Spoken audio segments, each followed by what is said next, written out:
Thank you for joining us on the Photo Flunky Show, episode 87.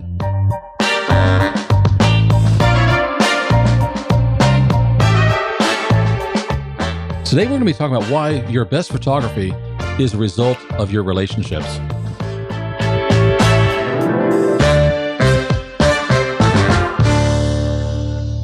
Hi, my name is William Beem. Hi, my name is Lee Beem. And before we get started with that topic, we want to let you know that show notes are going to be available at williambeem.com/episode 87, and you can find a transcript of the show there for free. The links to subscribe are there, and also on photoflunky.com. You can find this show and others. We've got a player with all of our shows there, and of course, links are there. Okay, so what do I mean when I say your best photography is a result of relationships? Tell us. Here's what it means. Like, even if you're like a grumpy photographer who just wants to be left alone and go off and take your shots, either a landscape or maybe you're sitting in your basement taking pictures of little doodads. That's a relationship that you don't have. No, I don't want to pick on these people. Like, they can do whatever they want to. Some people really like their solitude. I know there were a number of times, before we got married that I was going off taking my pictures by myself. My problem was I was going to Walt Disney World and I'm thinking, who are all these people and why are they in the way don't of my they have photos? jobs? For all these damn tourists at Disney World, don't they have something else to do? Yeah, no, I was joking because when it comes to working on stuff, I know I can tell you now that I used to, as a single person, I used to get lost for days where I would disappear over a long weekend. I would just disappear into my own world of working on whatever I was working on with my creative stuff. Yep, I get it. But at some point, you're going to show that to somebody. Unless you're just totally isolated and you're taking photos only for yourself, really, you need to have relationships, and for a number of reasons. So you can either get access to something or collaborate with someone to take the photos that you want to make. And that's really where relationships come in. I really enjoy portrait photography these days. I'm going to have a hard time being a portrait photographer if I don't have subjects and models. I'm going to have a hard time if I don't know people who can do hair and makeup. Mm-hmm. I'm going to have a hard time if I can't get to someplace interesting, to pose these folks. I need to develop relationships, not only to have people to shoot, because, taking pictures of myself is going to get old really fast. The things that I want, it's like if I want wardrobe, if I want hair and makeup, if I want to get a different model, I need to be able to go out and talk to people and develop relationships with them. And if I want to be recommended to other people, I need to have relationships developed. That's true. Yes. And by developing these relationships, either to get access to work or collaborate with somebody, or even after the photo's done, to get it distributed someplace interesting where more people can see it, you need to be able to make and develop relationships with people. That's really what's going to drive your creative effort to succeed. Yeah. And particularly if you're working with clients. I haven't even talked about this as a business issue yet. You need to have relationships, because if you can't work with other people or be nice to them or be charming or what have you, you're never going to reach your potential. And that's kind of what this show is about. Yes. One of the things I've mentioned in previous shows is collaborating or networking with other photographers. It's easy for me because my wife is a photographer. And I don't think of myself as a photographer, but yeah, I take photos, so I guess. You do it daily. But anyways, I digress. There are other folks in our community, and in Orlando, there are different networking opportunities for photographers and models. I know that also genders relationships with venues where we can meet.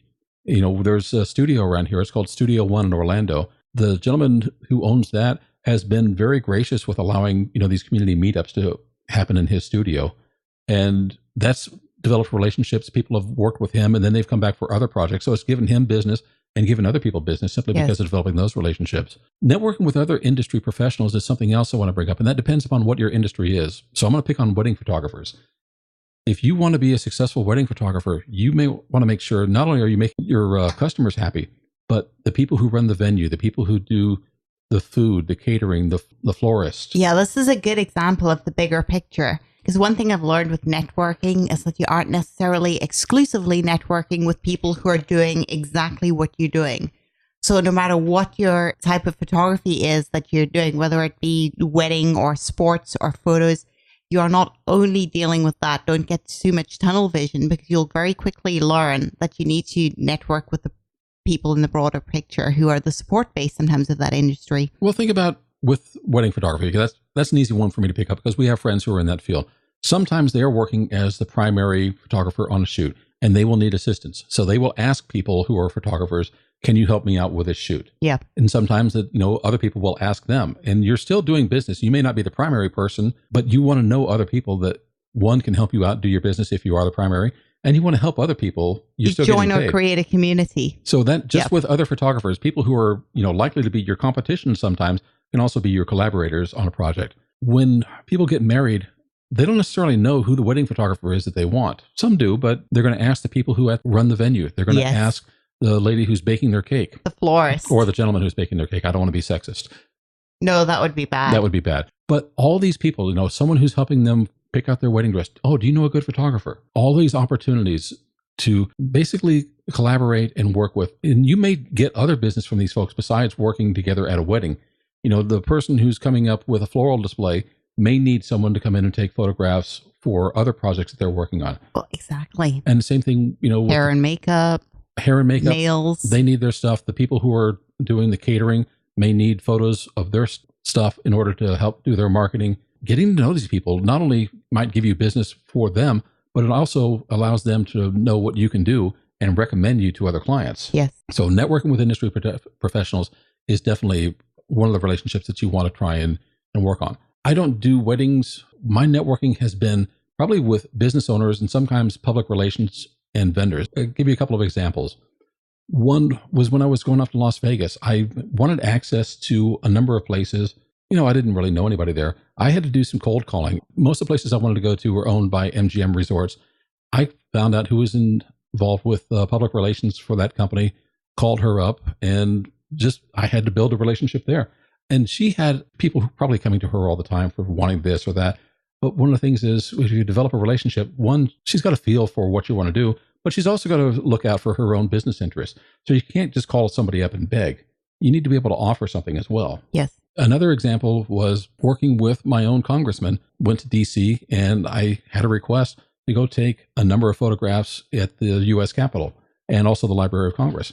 And I got that request. Not only did it get granted, he didn't just put me on the tour with all the other tourists.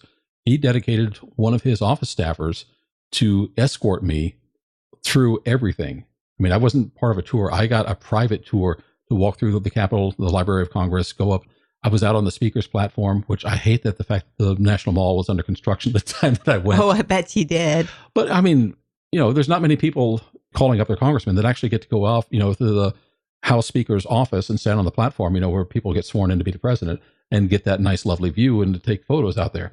I thought that was great. And part of what I did was build a relationship with the congressman and offered some of the photos. And that's how some of my photos were hanging up off in his office, and also got some relationships with some of the other folks who were serving in Congress at that time. Yes. I want something, but I'm willing to give something. And part of that was not only that I want something, but how I approach them. It was my mannerism in, dare I say it, my sweet charm. Oh, definitely. Most of it was a sweet charm. But really, it's like if you want access to something that somebody else owns, whether it's government property, a private business, or somebody's land even, you need to be able to develop a relationship with those folks and explain what you're after and find out what you can do to help them. Of course, the other types of relationships are networking. If you're into portrait photography the way I am, you need to be able to work with models, with agencies, with hair and makeup, and all the people that are in with that. But also, I think it helps to work with vendors within the photography industry. I've got some relationships with some software vendors. I've got some relationships with people who provide photography products. It helps. Every once in a while, I'll get something out of the blue. Say, hey, would you try this? Do you want to write a review on this? Do you want to give us some feedback on this particular product?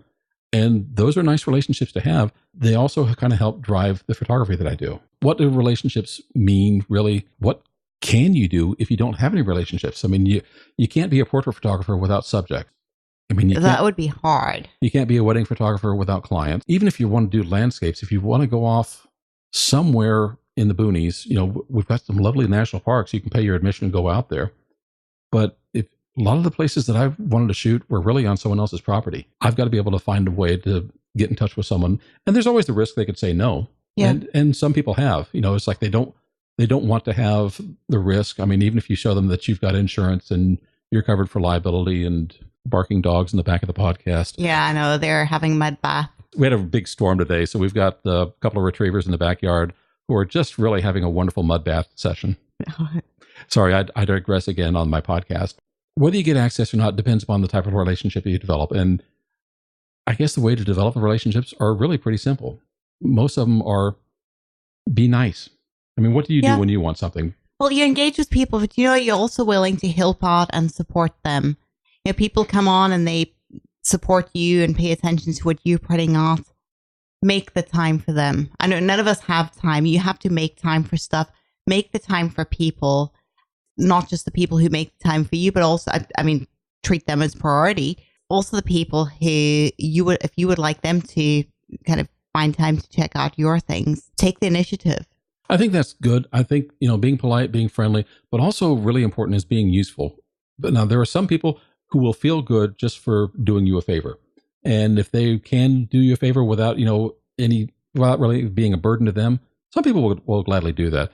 Other people, you might want to persuade them a little bit. Maybe that means giving them a print of the shot that you did on their property. Maybe it means helping support them for whatever their business is. Yeah.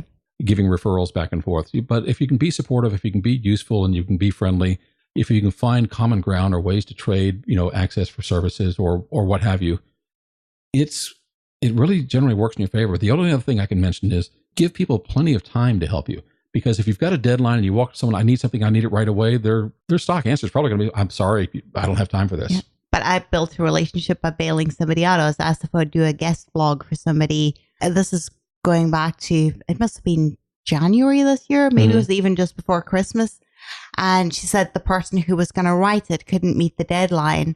And she made all kinds of concessions, said, this is what I said. Well, what had you asked for? And she said this, she gave me the thing, but she said, because of the short notice, this is all I need. And it was basically saying anything because I promised the guest blog. And I made sure that I gave it a really good effort and I put it up. And she then came back and offered me things in return. But it's turned out that this person has quite a lot of presence with what she's doing.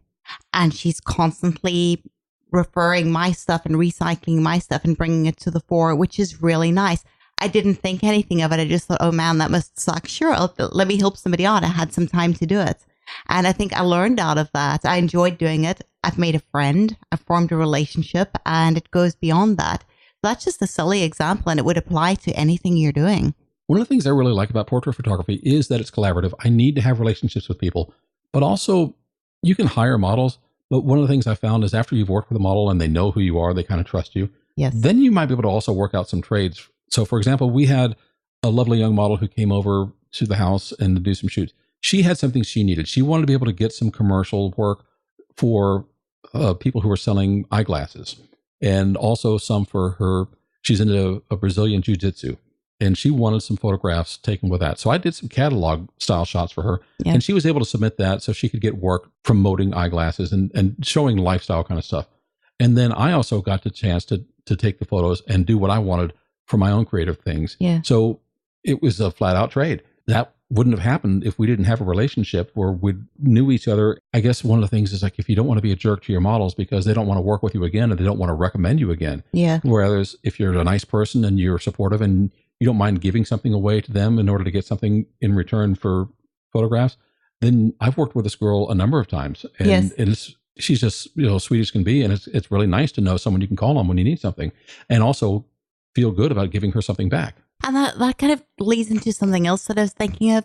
Not everything that you do for a business has to be about business. Especially with the relationships, that becomes true.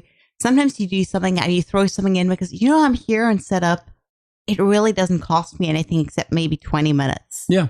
And really 20 minutes taken out of the course of your life, you're not going to remember that. But it could make such a difference to somebody else, and they will. Yeah, and on that last shoot, we had a puppy came out and she got to hug the puppy and take some pictures with that. So and she'll remember that. She will remember that. And let's say that I don't want to shoot with the same model all the time. I can call her up and say, hey, I need a different look. Do you have someone that you would recommend to me? Yes. Most likely I would imagine, hopefully she'd say, yes, she's had a nice time with us. I might meet someone else that way and get some other shots that I need. Yes. And likewise, I can recommend people to her as well, too. So it's mutually beneficial to have these relationships. And I get things that I probably wouldn't get without them. There is something so satisfying about doing something for someone. They turn around and go, I owe you. And you say, no, you don't. You're welcome. Yeah. Sometimes, it's in our nature. We like to be given things.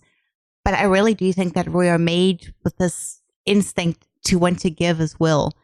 And you need that to balance you out. You need to have a place to put what you have to give.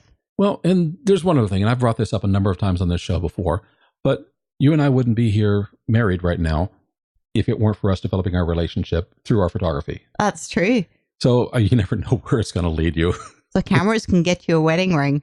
Another thing that I wanted to bring up is going to conferences. I've spent a number of times going off to Photoshop World, and I've met some wonderful friends out there. They're great people, and I kind of get to keep up with them online, but also they've turned me on to other opportunities. So for example, Alan Hess teaches concert photography out there, and he was working with someone on a book, and that person needed a technical editor for another book, and he referred me. I've got business contacts out of just going to a conference, meeting people and being nice to each other, developing that relationship, gave me another relationship with someone I never knew, and also got some work out of it. Yeah. Opportunities are there, and I think they will drive your photography and your other businesses. Even if you're not into business, they'll just drive you in places that you honestly wouldn't have ever expected.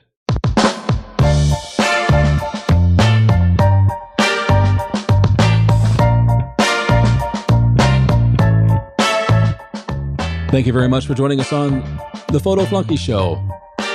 Show notes are going to be available at williambeem.com/episode 87, and you can get a transcript of the show there for free. There'll be links to subscribe there, and of course, listen to us on photoflunky.com. There's a player there where you can listen to this and other shows. And finally, I want to thank you so much for your relationship with us. If you're listening to us week after week, we really appreciate you, and we'll see you again next week.